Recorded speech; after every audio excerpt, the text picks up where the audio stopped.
Welcome, everyone. This is Tim Daniels, and we welcome you to this time that we call Moments with the Master. I want to talk a little bit about doors.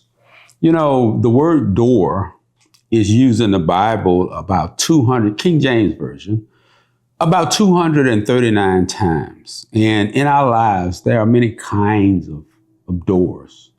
There's the door of disappointment, and that's the door that did not open. That new business opportunity, the door to that ministry, that new home, that relationship, that door that did not open. And sometimes that happens because sometimes God wants to change you before he changes your situation. He wants to change you so that when the blessing comes, you are positioned to receive it. The door of disappointment, the door of disappointment. There's another door called the door of opposition. And that's where you truly believe that God has a plan and a path for your life. But it looks like there's opposition. We use the term haters. Somebody once said that haters is an acronym, and it stands for having anger toward everyone reaching success. Having anger toward everyone reaching success. And there are people like that. It's really not personal because of they're broken on the inside. They have a negative attitude and something negative to say toward anyone who's a success. All the major prophets in the Bible and Jesus had to deal with the door of opposition, the haters. And then that's the door of resistance.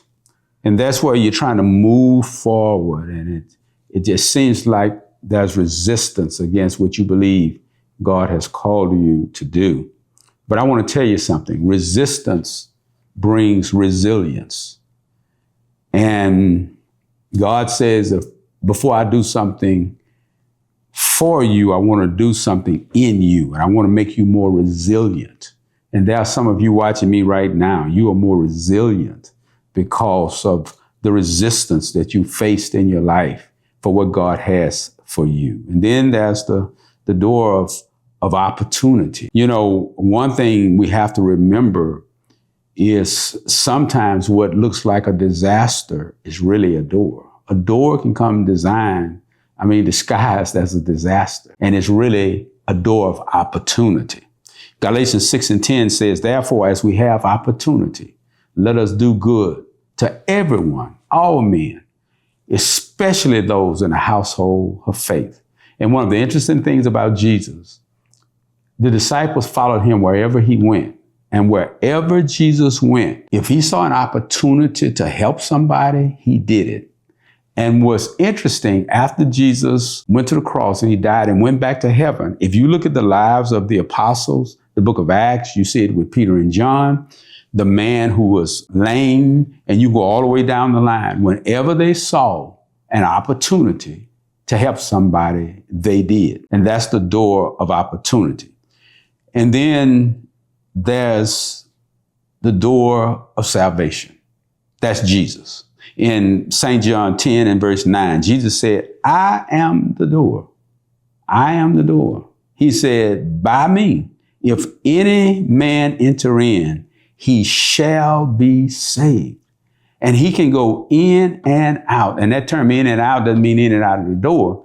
It simply means wherever he moves in life, whether he lives in the country or the city, whether he has a professional job or he has a job where he's working out in the field, wherever he goes, wherever he moves, he says he will find good pasture, which means he will be blessed. And the last thing I want you to understand is that God opens doors.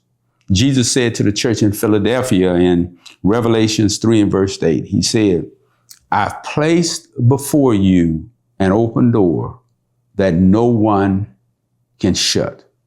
If God has a door open for you and it's your door, no person can shut that door because God say, I control the doors in your life.